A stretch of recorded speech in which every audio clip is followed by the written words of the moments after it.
Bonjour à tous, j'espère que vous allez bien. Aujourd'hui, on se retrouve donc pour parler des lézards anoles ou anolis.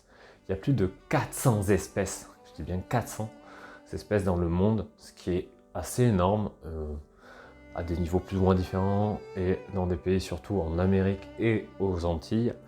Donc des climats plutôt, on est sur des climats plutôt subtropical, tropical, donc un climat assez, avec assez beaucoup de prédateurs, c'est totalement français. Et donc, il faut savoir que ces espèces-là des anoles, donc l'ensemble des anoles, ou les anolis, ont une capacité bien particulière. Ça a été relevé par des scientifiques et j'ai pu avoir l'échange avec le chercheur.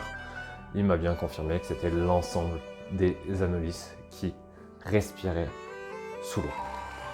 Donc voilà, selon sa recherche, c'est globalement ça.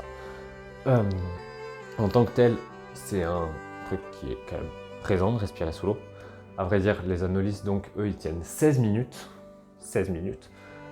Ce qui, vous allez me dire, oui, mais c'est moins bien qu'un cachalot qui retient sa respiration 45 minutes, ou même d'une araignée qui peut elle aussi tenir 30 minutes sous l'eau. Et oui, c'est un peu moins, mais ça reste quand même évidemment intéressant.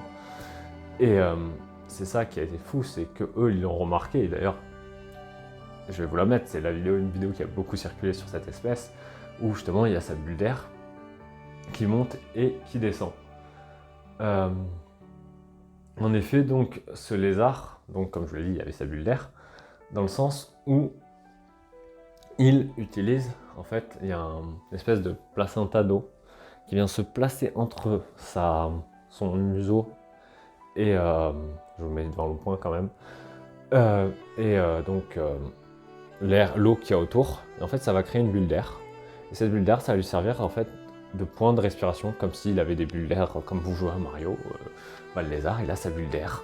C'est incroyablement intéressant. Et donc, c'est à l'aide d'un petit plastron en quelque sorte. C'est vraiment un plastron d'air qui vient se placer pour qu'il puisse respirer.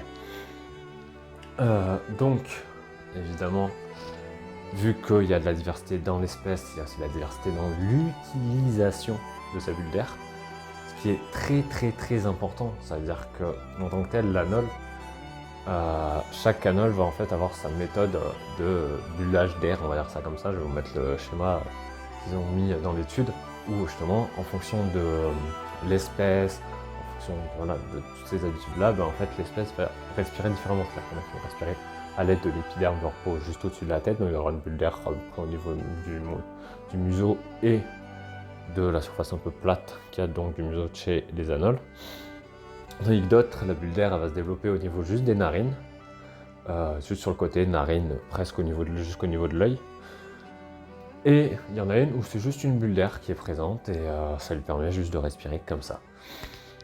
Alors maintenant, on va en revenir au fait de pourquoi, alors l'araignée aussi a après le même système, mais pourquoi est-ce qu'une espèce a cette nécessité d'avoir acquis cette compétence alors qu'elle est majoritairement terrestre, que la majorité de ses proies sont terrestres, d'aller se mettre dans l'eau pour respirer? Alors là, la conclusion, elle est très simple, elle est très... je vais pas vous faire vous inventer un truc qui n'a aucun sens. Non, la réponse, elle est très claire.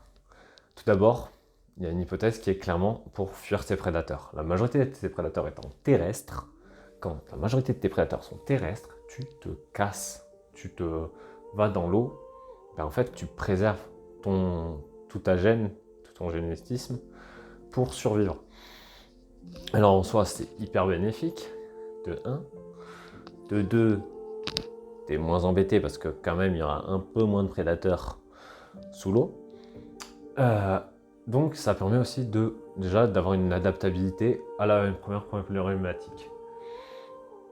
Alors en soi, aussi évidemment, quand tu fuis un prédateur, et nous aussi on peut se retrouver dans ces états-là, si on se retrouve à être prédaté par un autre humain, par un animal qui pourrait nous voir du mal, on peut se mettre dans des états assez violents qui s'appellent de l'hypoxie. C'est-à-dire ce moment où l'anole le fait aussi, où en fait on a carrément plus d'air et en fait on frôle la mort.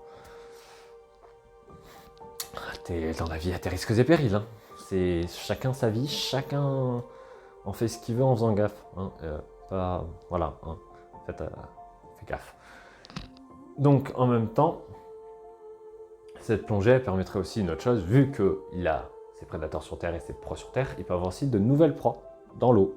Donc il peut aller, par exemple, manger des insectes aquatiques, des larves. Les larves, c'est un truc très présent chez les espèces aquatiques, ou vu que c'est des petits morceaux.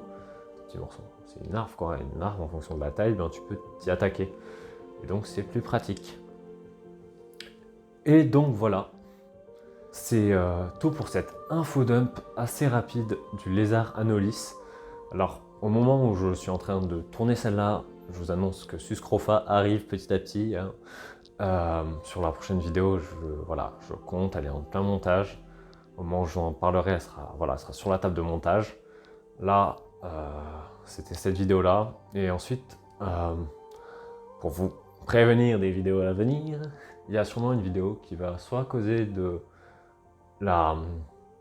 changement de sexe chez certaines espèces, soit aussi d'une autre vidéo que je prévois et j'ai en tête, sûrement sur une autre espèce. Si vous avez pareil une espèce que vous voulez voir en vidéo, une espèce que vous voulez à tout prix que je traite, ou de questionnements que vous avez, voilà, moi je suis là, je fais mes recherches. Donc même si moi en ce moment dans ma vie c'est beaucoup le sanglier, j'ai aussi beaucoup d'intérêt à me porter sur d'autres espèces. Donc si ça vous intéresse, ça va sûrement m'intéresser. Donc donnez, j'irai faire mes recherches de mon côté et je vous donnerai du contenu. Voilà, moi c'est tout pour notre petit lézard anole qui nous fait un petit salut comme ça là. Et moi aussi. Salut. Et sur ce, belle journée, prenez soin de vous et à la prochaine.